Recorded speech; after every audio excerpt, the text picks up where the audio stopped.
openaustin.org website refresh. So most of the other lightning talks that you'll hear are working with other partners and trying to make an impact to community members. But openaustin.org website refresh, that initiative was something that the core team took on this past year. We worked with an organization called Overflow Digital. That's one of our sponsors that is giving us an in-kind donation to host our website on WordPress. If you go to open-austin.org, you'll see a website, and we're just refreshing that. So the team and our contributors, Adrian, I don't know if you're here, but Adrian is from Overflow Digital, and we couldn't have done this work without him. He works at a digital marketing agency. Their org is providing us in-kind WordPress donation, and he also has provided a lot of design and outreach, design thinking and outreach thoughts and guidance. So many thanks to Adrian.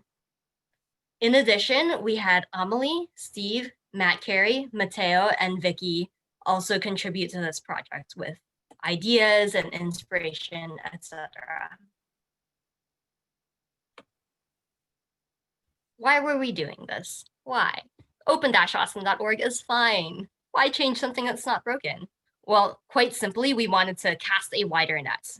The overarching initiative was to, like I said before, look inwards and strengthen ourselves inwards. We wanted to increase our organizational resilience by solidifying organizational infrastructure, so the overarching initiative. And some things that fell within that was acquiring @openaustin.org emails, just gaining legitimacy through that, transferring meetup and administration duties to Code for America, our parent organization, so we're not on the financial hook anymore, experimenting with project intake process, and adjusting leadership structure / dynamic for sustainability. Casting a wider net. All right.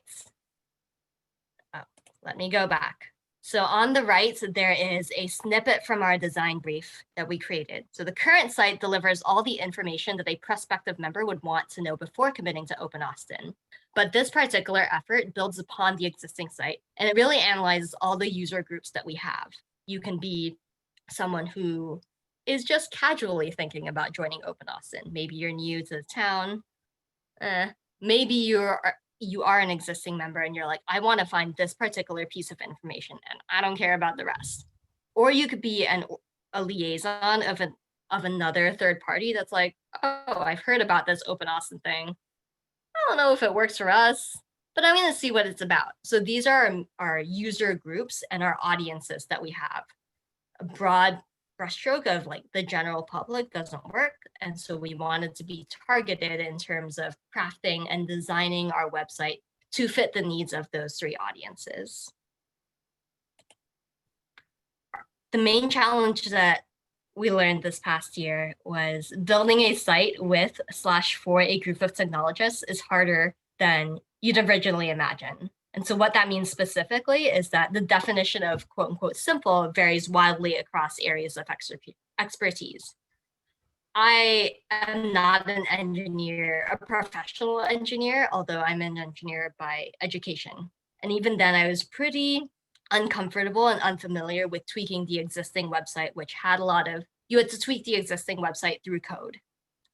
And so that was wildly scary for me.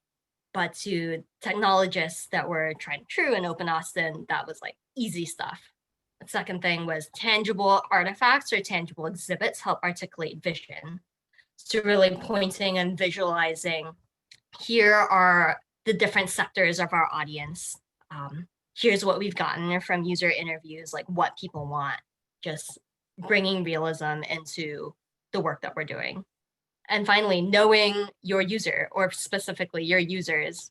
So knowing when to make decisions based on intuition versus data.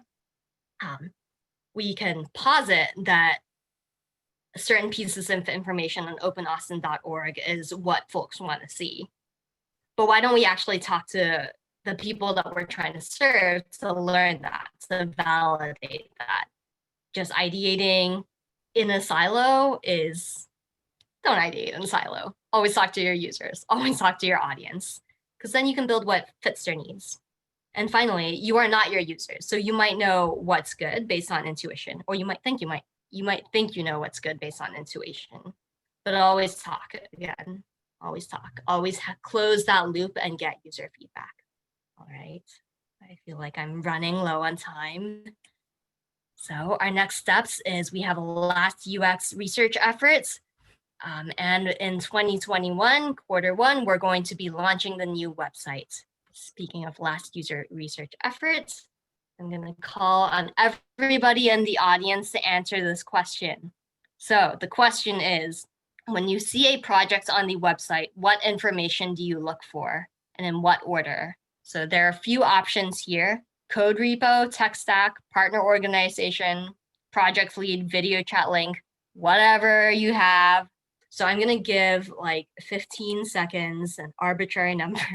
I look at my clock for you to answer in Zoom chat, like what's important to you when you when you see like any sort of project. If you're like, oh, I heard this organization is doing something. What are they doing? Cool. All right. Pause.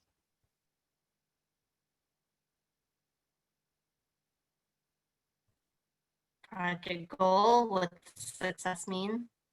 All right. Okay. Mission. Ooh, timeline, code repo. Okay. How to get involved. Details. Outcomes, mission. I'm seeing a lot of like whys, which overview of what the project is. That is true. It's true. Just a screenshot is not going to help. Okay. So definitely keep it coming. I am going to move on, but feel free to keep dropping into the Zoom chat. I'm going to copy this at the end. Again, keeping in touch with our community, live in action. All right, there's no time to show the website. So thank you. If there are any questions, feel free to drop that into Zoom chat and I'll give a pause for Aaron to moderate.